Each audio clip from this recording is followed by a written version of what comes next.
আমাদের বর্তমান সরকারের পূর্ববর্তী সরকার অন্তর্বর্তীকালীন সরকার এই প্রতিষ্ঠানগুলো এমপিওভুক্ত করার সিদ্ধান্ত নিয়েছে।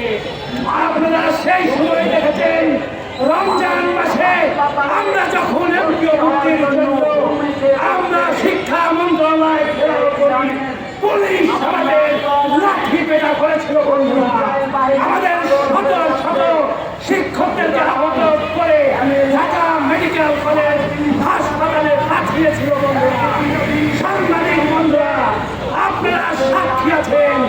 আপনাদের প্রচারের মাধ্যমে সরকার, বিগত অন্তর্বর্তীকালীন সরকার এই প্রতিষ্ঠানগুলোকে এমপিওভুক্ত করার সিদ্ধান্ত নিয়েছিল।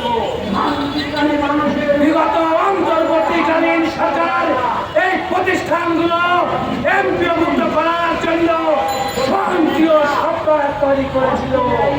স্বয়ংক্রিয় সফটওয়্যারের মাধ্যমে নির্বাচনের প্রায় 20 থেকে 25